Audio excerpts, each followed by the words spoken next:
Goodbye Thanksgiving. Welcome Christmas holiday. Oh boy. All right, it's time to talk about how we do sustainable and budget-friendly Christmas. I, for one, love Christmas. It's not actually so much the Christmas Eve, although I like that too. It is the leading up to Christmas, because here in Sweden we celebrate Advent, which means that every Sunday it is Advent 4 Sundays before Christmas.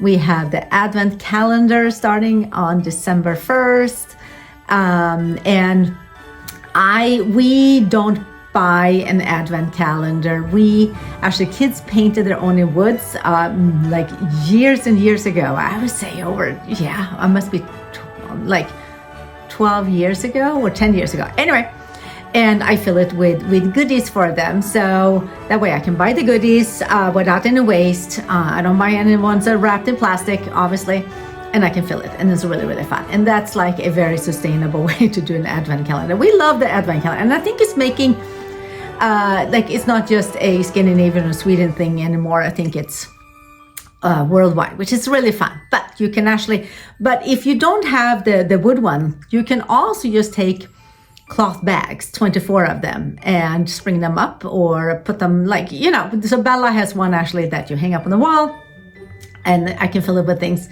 And she doesn't necessarily always wants candy, so I have to come up with some other fun, creative things to put in, and I usually come up with them. But there's so many ways to do Advent calendar. You don't have to buy one. You can totally make your own and make it simple. Actually, I think Bella and Liam are working on one for me, which is really, I'm excited. I still like it. So, when it comes to the Christmas presents, I think we need to normalize secondhand Christmas presents. And I know that years ago, people were expressing that they felt sorry for my kids because they get a lot of things secondhand. Now, I want to make this very clear. I don't give them crappy secondhand gifts. I get them ones that are really good shape, and there are lots of people who sell them. So, for example, this year, don't tell anyone, and he's not watching this video anyway. Noah is getting ski pants. It's just a little bit too small, so I get new ones because they're going skiing for Christmas. Well, we're going skiing for Christmas, so he needed new ones. But there have also been, last year Liam wanted rollerblades. I bought those used from someone. Good stuff. A couple of years ago, Noah wanted a bike, and again, bought it used. You can buy used Christmas presents for kids. They don't care as long as it is good used, obviously. You can also, I have to give this, so for secondhand gift giving, it is, my tips are to be out on time, because it takes longer to get it delivered. You can't just go to the store and buy it, unless, like us, we have a lot of secondhand stores. So that's fine.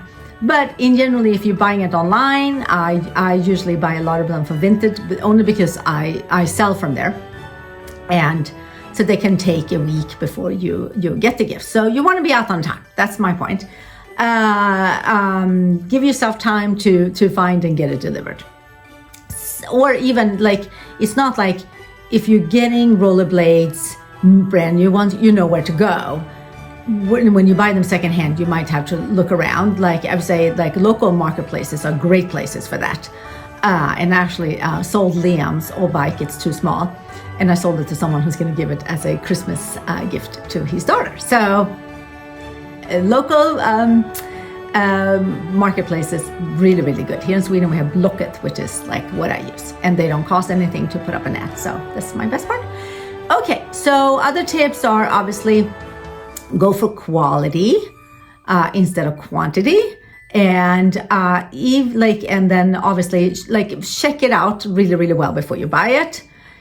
And then also you can buy a secondhand gift and make it part of something else. So for example, a friend of mine loves cooking, so I actually got a cookbook, and then I actually found some things for kitchen. I'm gonna make like a little basket. I even found the basket online, actually, and secondhand store, and I found some really cool Christmas towels, and I'm gonna make that into another gift. So that's also an option. So anyway, when it comes to kids like toys and stuff like that, you really want to make sure that that it is, clean and okay, and it doesn't contain lead paint and stuff like that. Those are things that you can do the research and find it, and then also you might want to just spray down or clean it before you wrap it up. Wrapping. Okay, so we all obviously wrap Christmas presents. So you can use the problem with paper, wrapping paper, the glittery colors is it can't really be recycled really well because it still contains a lot of dyes and stuff like that. So what we do is we use actually brown paper bags work great. And we just cut them up and turn them inside out, and then we decorate the package. And you can decorate it by painting on it. Liam had done that. You can use a little stamp to make a little pattern. You can add nice twines, color different twines. You can add dried citrus slices, pine needles. I mean, there's endless possibilities how you can decorate it. Another thing I did was, like many years ago, I found actually at the thrift shop, I found these bags, gift bags that are reusable, and I love them. They came in like different shapes, so I even have one that I can use not just Christmas, but I got a ton of these, as well as some. And these are like, they have saved me money because I bought these over 10 years ago and I use them every year. And it's like, I don't buy wrapping paper like ever, because I have the bags, or I have in the brown shopping bags, like I just said. But I also have cloth. I actually, when I go to thrift shops, I find like tablecloths, like soft tablecloths, or sometimes you find fabrics. And you can use that. It's like I found one with like that was Christmas themed, and I used that to wrap them up and then put a twine around them. So anyway, there are endless possibilities when it comes to wrapping your gifts. Okay, and then I would say, when it comes to the actual gift giving, don't go nuts. And I have learned this over the years, that more gifts to kids doesn't equal like more peace and fun. For me, I noticed that they get overwhelmed if they get too many gifts. So we are keeping it very minimal. And again, my kids are not suffering. I just want to make that very clear. So my kids, they will like usually wish for something a little bit bigger, a little bit more expensive. They will ask for some smaller things. They will ask for some things like they really need, like socks and underwear or t-shirts or something clothing. And then also we all, including me, will actually have an experience. We will ask for an experience, something fun. An experience, it can be anything we want. So for example, for Bella, it was that she wanted to go try a new restaurant or coffee shop. I thought that was really, really fun. And Noah wanted to go to a soccer game last year, and I got tickets for that. Actually, this year he wants to go to an ice hockey game. So we're going to do that. And this is what I'm telling you, like these experiences actually something that benefits all of us, because we do this together and this becomes a family thing. And there's something so beautiful about that. And experiences, what I want to say is experiences create memories. All those things that we buy don't create memories in general. So experiences are really beautiful. So again, that is what we do for that. One, of course, our things, Christmas is vegan because we are vegans. So already lowering the carbon footprint. But we also offer a lot of vegetables on our Christmas dinner. And it might sound really, really boring, but oh my God, we love it. So I actually, first of all, we have things from the garden that I froze to use, as well as foraging. So for example, we definitely have chanterelle mushrooms. Fried chanterelle mushrooms are the best. And that is what, we forage a lot of them. So that's gonna be on the Christmas table for sure. We're also gonna have kale from the garden. The kale is still growing, and that usually grows all winter. I can't harvest it and make a salad, but I can harvest it to cook it and make it into, instead of creamed spinach, I make creamed kale, which is so good from the garden. And Also, I've also like frozen and saved beets. Beets I pickled, and we make beet salad, which sounds disgusting, but that's a Swedish thing. And potatoes from the garden and onions from the garden, and that's gonna be our potato dish that we make, which is a Johnson Temptation. You can look it up. And we will have marinated beans. We also will have some meatballs and little sausages called prinskorv, like prince sausages. A little bit foul, I know. But anyway, and we will have homemade bread, sourdough bread, and we make it a little darker with a little bit of syrup and spices and stuff like that, and it's delicious. And that's sort of it. And we're gonna have we eat rice porridge. We eat our saffron buns for breakfast and gingerbreads as a snack. We also make lots of goodies, and I'm gonna do a video on like Christmas goodies that we're gonna make. I promise it's coming soon. But we make gingerbreads, we make saffron buns, we make caramels, we make Rocket Road ice cream, not Rocket Road ice cream, Rocket Road candies. So delicious. We made these mint kisses, they're called, and they're so good too. I'm gonna show all of them, I promise. And we're gonna make fudge.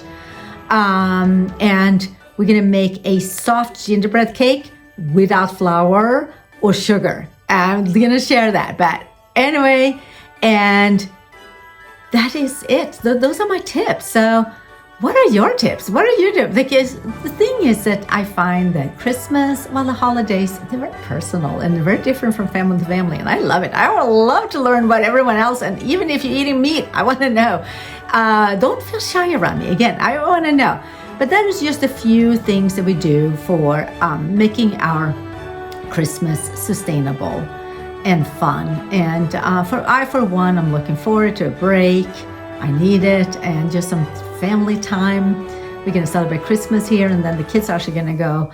This is the first year as a single mom that I'm having. I have the kids on the 24th, which is the Swedish Christmas, and then they go to the dad on the 25th. So this is going to be, it's emotional. I'm happy. I mean, obviously I'm happy for them because that's what their dad and the kids need. But for me, this is going to be okay. I'm going to have to survive. This is the first time, and I know I'm going to be fine. I'm already here planning. I'm going to watch a movie and sit in my pajamas and eat some ice cream or leftovers, whatever it comes. But it's also, I want to say about this sustainable Christmas, it is not only kind to the planet, but it's also kind to my wallet. And as a single mom with 3 teenagers, they cost a lot of money. It's so easy to go nuts and overspend, and then sitting in January and having a financial hangover because of all the money we spent. So I actually stopped planning for Christmas already in August, meaning I was putting away every month some money for Christmas. And also, whenever I run into something like a Christmas gift, I actually have already bought. So I'm almost done, which is a really nice feeling. Anyway, I hope you liked this video. I hope it was helpful, and please give me a thumbs up, subscribe, share, and come back for more tips. And I want to say thank you for everyone who supports us by subscribing and sharing and commenting. It makes a difference for this single mom with 3 teenagers that I'm supporting.